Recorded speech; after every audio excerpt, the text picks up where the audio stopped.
Aqui iremos falar sobre o processo que nós controlamos as doses dos trabalhadores que são expostos à radiação ionizante através da dosimetria pessoal.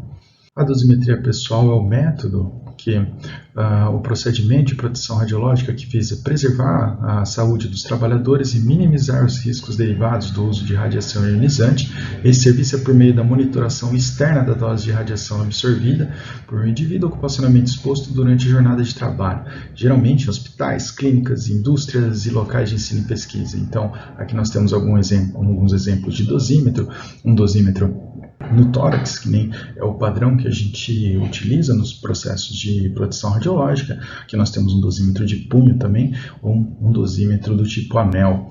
Tá? A gente tem vários distribuidores, né, de dosimetria, ou vários fornecedores de dosimetria, e todos eles acabam utilizando mais ou menos a mesma tecnologia. Nós temos a Landauer, né, que tem uma tecnologia própria, que é a dosimetria de estimulação óptica. Então, dentro do dosímetro nós temos pelo menos 3 pedrinhas ou 3 fitas, como é o caso da dosimetria da Landauer.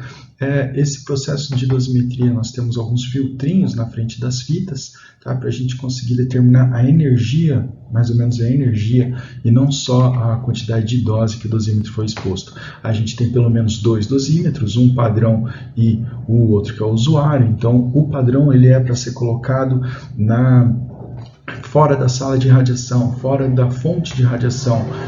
No comando a gente pode colocar... O comando não é um lugar ideal, já que no comando a gente... Pode ser que é uma área controlada, né? E a área controlada nós temos o máximo de 5 milisievert por ano, enquanto o limite para indivíduos do público é de 1 milisievert por ano. Então, isso pode dar algum atrito legal aí, a sua dosimetria não ser a ideal, se você deixar o dosímetro no padrão, já que a dose, como que é feita? A gente lê o dosímetro do usuário e tira a dose do dosímetro padrão. Perfeito? Cada dosímetro seria o ideal que você tenha um dosímetro para cada lugar que você trabalhar e com cada tipo de radiação que você trabalhar. Então, se você trabalha em 3 ou 4 lugares, você ter um dosímetro só para todos esses lugares não é o ideal, porque juridicamente cada empresa ela se responsabiliza pela dose que você tomou dentro da empresa, dentro do CNPJ. Não é questão da empresa, pelo entendimento até do próprio STF, que ela tenha que se responsabilizar por outras empresas, outros lugares que você toma radiação, que você esteja exposto à radiação. O processo de dosimetria pode ser por dosimetria por estimulação óptica, que diferencia da dosimetria termoluminescente, que é a padrão utilizada, que a estimulação óptica, a excitação é feita através de estímulo óptico, né? Assim como o laser dos leitores de CD, por exemplo.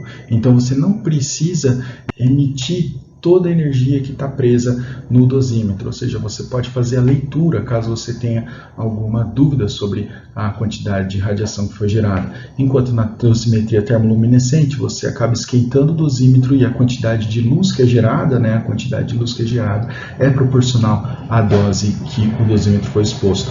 Então essa é a grande diferença entre as duas principais tecnologias que nós temos de dosimetria hoje em dia no mercado. Aqui nós vamos falar sobre o processo físico de dosimetria. Para entender dosimetria, a gente precisa começar falando sobre a cintilação. Na cintilação, a gente tem uma camada de valência, uma camada de condução, e a gente sabe que os elétrons só podem... Energias, elas são quantizadas, ou eles estão na camada de valência ou na camada de condução. Então, entre eles é o que a gente chama de banda proibida. Uma fonte de energia acaba excitando esse elétron, e esse elétron dá um pulo quântico aqui para a camada de condução. E na hora de voltar para a camada de valência, né, ele acaba gerando aquele gap aqui, e na hora de voltar para a camada de valência, ele emite um comprimento de onda quantizado, aí que a gente sabe é o comprimento de onda certinho, a gente sabe a cor desse comprimento que foi emitido, e a gente consegue detectar a quantidade de energia que estava presa nesse elétron.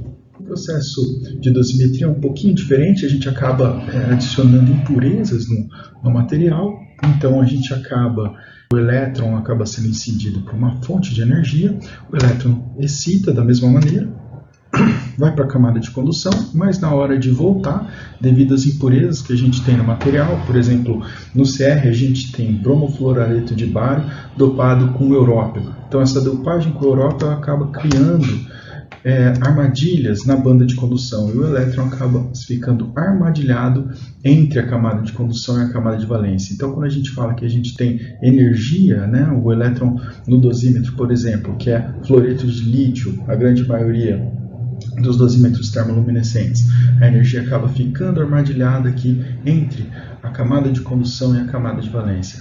Então, de alta energia, né, de alta intensidade, então essa fonte de alta energia acaba sendo responsável por emitir energia de modo que o elétron consiga realizar de novo esse salto